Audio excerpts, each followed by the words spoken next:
Hello again.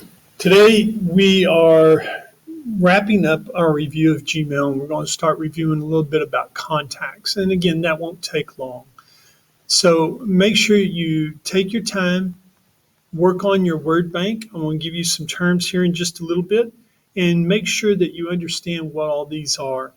Let me go to my word bank, which I've removed. So I'm going to go to my Google Drive. And I know word bank I put in the title, so I'm just going to type in word bank. If I can spell bank. And here it is, TechPrep word bank.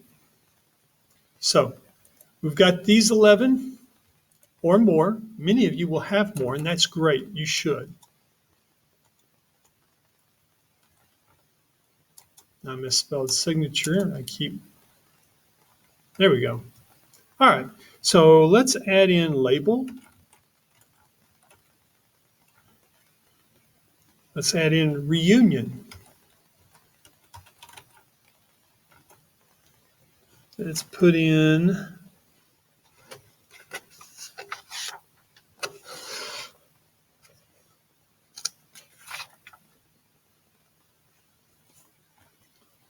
important and star. All of those are things that you can maybe find many different definitions. Find a definition, though, that would relate to the email. That's the important thing that we're discussing right now, and we want you to make sure you understand that. And then filter. That's another good one to look up. Now, I apologize. Some of these I may have put up here more than once. Yeah, I've got signature up here and then email signature. I understand that I overlooked that. I'll try to do better to manage that. So let's move back over here to the Gmail. So one thing I put in there was filter. And the filter is a great way to help us manage. As you get older, emails will just compound.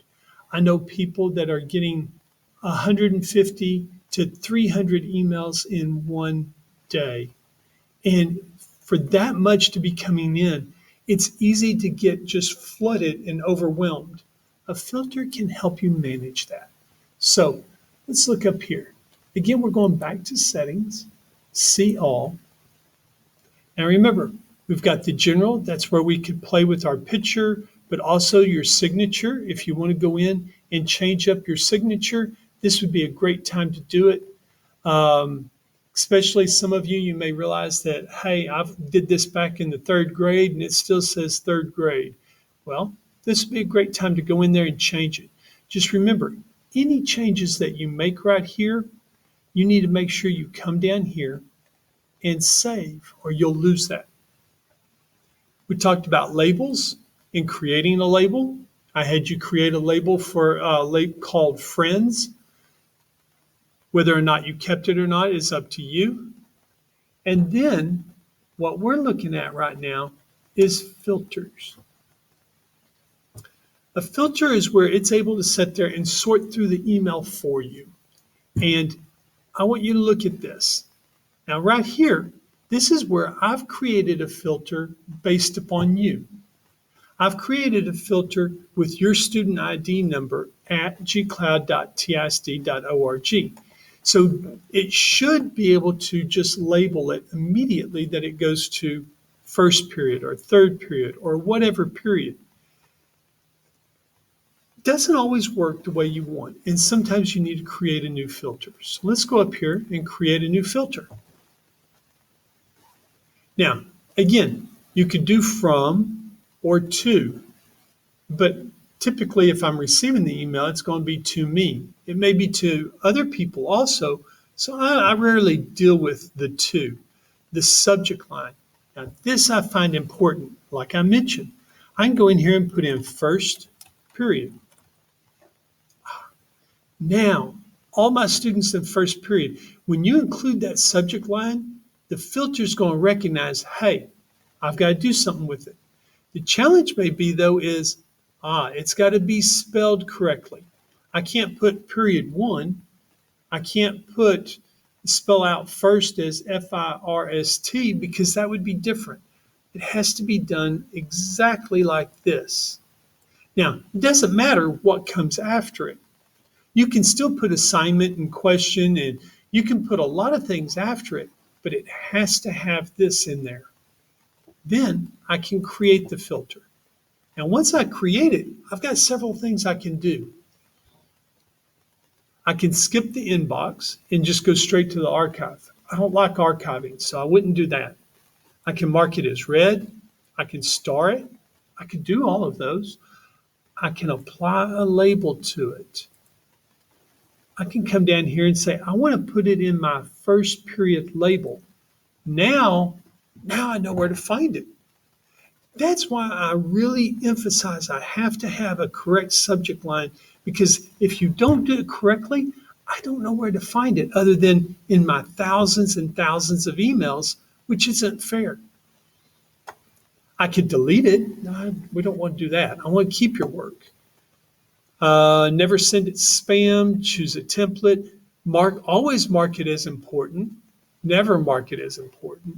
I could categorize it. Also apply to matching messages. Now, this means it's going to look through all of my emails, and anybody that has first period on it somewhere, it should apply that label, and then create filter. All right, not too bad. So that's how you can create filters. We've done a lot with Gmail. We've talked about sending and receiving. We've talked about deleting and archiving. We've talked about personalizing it, using the bold print, the underline, all of those options. We've talked about taking screenshots or attaching files to your email. We've talked about your picture and your signature. Don't forget, update your signature often. We've talked about labels and filters. There's a lot of things that we've covered, and there's a lot of things that we've not covered in Gmail. We could really work on Gmail for several weeks on end, but I think we've gone over it enough for now. There may be something that comes up later on, and we may come back to this. But Gmail is a powerful tool. All email is powerful right now, but Gmail is a really good one that I enjoy using and a lot of other people use. So that's why we're spending several days here going over this and reviewing it. Please let me know if you have questions or you misunderstand something. But sometimes when I'm not available, you can find the answers out there on the internet. YouTube is a wonderful place that I use often in finding answers of things that I don't know. So take a moment, think about that, do your best, and we're going to pause. I'm going to stop this video. We're going to start up another video here shortly about contacts. Get out your word bank again and get ready.